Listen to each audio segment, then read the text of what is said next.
संग चले, चले सुबह शाम हर राह पढ़ के मैं चलता हूँ, यीशु के संग, सिर्फ उसी के संग। धूप में चलूं, साय में चलूं, चले सुबह शाम हर राह पढ़ के मैं चलता हूँ, यीशु के संग, सिर्फ उसी के संग। मसीह यीशु में आप सबको बहुत बहुत सलाम। मैं हूं जेनिफर हमीद और मैं हूं जेसिका हमीद। प्रोग्राम यीशु के संग चले में आप सबको एक दफ़ा फिर बहुत वेलकम कहते हैं।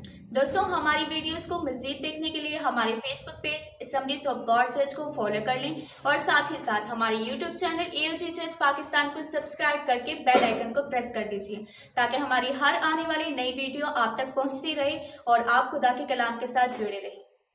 जेनिफर, क्या तुम्हें प्रस्तुति करना अच्छा लगता है? जब तुम खुदा के लिए गीत गाती हो तो तुम्हें कैसा फील होता है? मसीही होते हुए प्रस्तुति करना हम सबको बहुत पसंद है और इसी तरह मुझे, जहाँ तक मेरी बात है, मुझे भी प्रस्तुति करना बहुत अच्छा लगता है। यहाँ तक कि मैं जो भी काम करती हूँ उसमें गीत ज़रूर गाती हूँ, चाहे तुम पढ़ाई कर रही हो, चाहे मैं पढ़ाई कर रही हूँ या चाहे कोई और काम करूँ। बिल्कुल दोस्तों, क्रिश्चियन होते हुए, एक मसीही होते हुए हम सबको गीत गाना बहुत पसंद है, लेकिन शायद हम सब प्रस्तिश की ताकत से या प्रस्तिश में जितनी कुव्वत है उससे हम वाकिफ़ नहीं हैं। हम इस बात से वाकिफ़ नहीं हैं कि जब हम प्रस्तिश करते हैं वो भी ईमान से, तो कितने बड़े बड़े और अजीब काम हो सकते हैं। और यही बात आज हम अपनी कहानी में सीखेंगे। तो आइए शुरू करते हैं आज की कहानी। दोस्तों, अगर आप आज की कहानी कलाम मुक़द्दस में से पढ़ना चाहते हैं तो आप पढ़ सकते हैं रसूलों के अमाल उसका 16 बाब उसकी 16 आयत से। तो ये कहानी है पौलुस रसूल और उसके साथी सिलास की। जी हाँ दोस्तों, ये वही पौलुस रसूल है जिसके बारे में हमने अपनी पिछली कहानी में सीखा था कि वो पहले साउल था, लेकिन खुदा की आवाज़ को सुनने के बाद वो पौलुस बन गया और वो खुदा के कलाम की मुनादी करने लगा। तो ऐसे ही एक दिन वो खुदा के कलाम की मुनादी करने, दुआ करने के लिए अपने साथी सिलास के साथ जा रहा था कि उन्हें रास्ते में एक लौंडी मिली जिसमें गैब दान की रूह थी और वो अपनी गैब गोई से अपने मालिकों के लिए बहुत पैसा कमाती थी। जब पौलुस और सिलास गुजर रहे थे तो उस लौंडी ने उन्हें देख लिया और उन्हें देखते ही वो चिल्लाने लगी कि ये खुदा के बंदे हैं, खुदा ताला के बंदे हैं और ये लोगों को निजात का रास्ता दिखाते हैं। वो हर बार ये ऐसा ही करती थी। जब भी रसूल उस रास्ते से गुजरते, जब भी वो रसूलों को देख लेती, पौलुस और सिलास को, तब वो चीखती और कहती कि ये खुदा के बंदे हैं और निजात की राह बताते हैं। लेकिन पौलुस रसूल इस बात से बहुत रंजीदा हुए, उन्हें ये बात पसंद ना आई, तो इसलिए उन्होंने उस गैबदान की रूह को जो उस लौंडी में थी यीशु के नाम से झिड़का और कहा कि इस लौंडी में से निकल जा, और वो रूह उसी वक्त उस लौंडी में से निकल गई। लेकिन जब उसके मालिकों को ये पता चला कि वो रूह निकल गई है और उनका पैसा कमाने का जो जरिया था वो ख़त्म हो गया है, तो इस तरह गुस्से में आकर उन्होंने पौलुस रसूल और सिलास को कैद खाने में डलवा दिया। पहले वो उन्हें हाकिमों के पास लेकर गए और उन पर तरह तरह के इल्ज़ाम लगवाए और हाकिमों ने उनको उनके कपड़े उतरवा कर उन पर बैंड लगवाया और उन्हें कैद खाने में डाल दिया। और दारोगा को ये सख्त ताकीद की कि इनकी बड़ी होशियारी से निगाहबानी करें। और दारोगा को जब ये हुक्म मिला तो उसने फ़ौरन ही उन दोनों को कैद खाना की एक अंधेरी कोठरी में कैद कर दिया। कैद तो किया, लेकिन साथ साथ उनके पाँव को काट में ठोंक दिया, लेकिन वो तकलीफ़ को बर्दाश्त करते रहे क्योंकि काट में पाँव होने की वजह से उन्हें बहुत तकलीफ़ हो रही थी। लेकिन तकलीफ़ को बर्दाश्त करते हुए और अपने तकलीफ़ की परवाह ना करते हुए वो खुदा से दुआ करने लगे और गीत गाने लगे। और इसी तरह वो गीत गाते रहे, खुदा की हम्द करते रहे, यहाँ तक कि आधी रात हो चुकी थी और बाकी कैदी भी उनकी सुन रहे थे।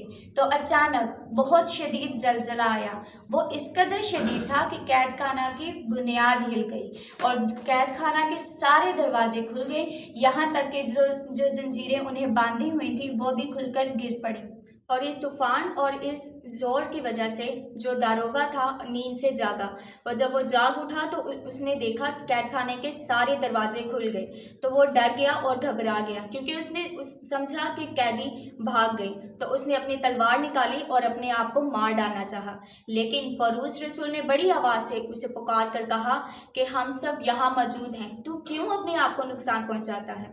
तब दारोगा ने चिराग लिया और वो कोठरी के अंदर गया और वहाँ पौलुस और सिलास के आगे गिरा और उनको वहां से बाहर निकालकर उनसे कहा कि ऐ साहिबों, मुझे बताओ कि मैं क्या करूं कि निजात पाऊं।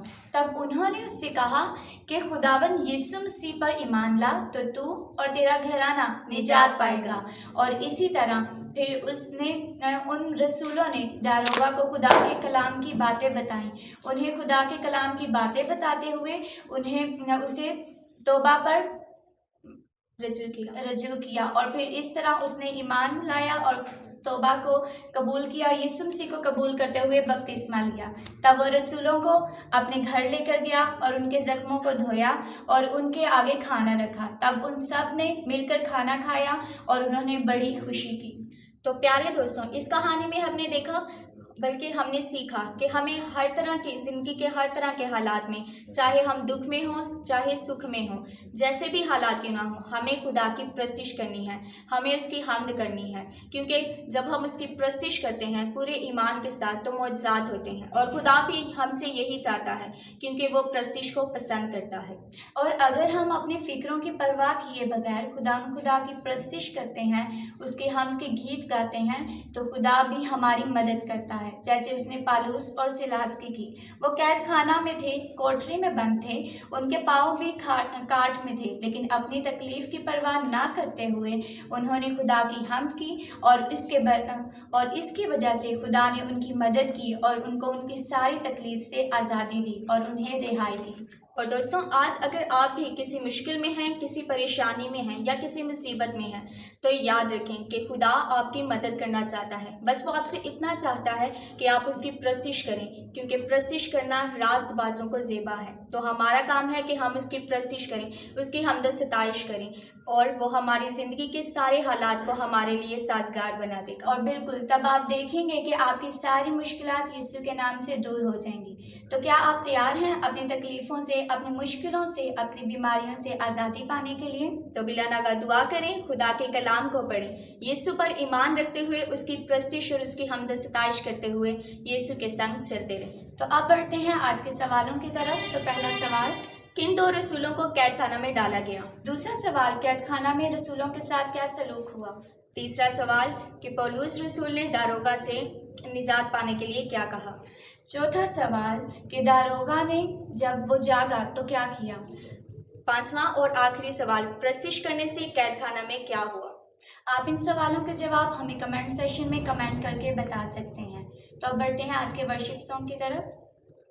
पीछे मसीह के चलते रहे, आगे ही आगे बढ़ते रहे, पीछे मसीह के चलते रहे, आगे ही आगे बढ़ते रहे, बढ़ते चले बढ़ते चले बढ़ते चले ये गाते हुए, सारा ज़माना गाए यही, जय राजा यीशु जय प्रभु जी, सारा ज़माना गाए यही, जय राजा यीशु जय प्रभु जी, यही हमारा नारा रहे, बढ़ते चले बढ़ते चले बढ़ते चले गाते हुए, दुश्मन ज़माना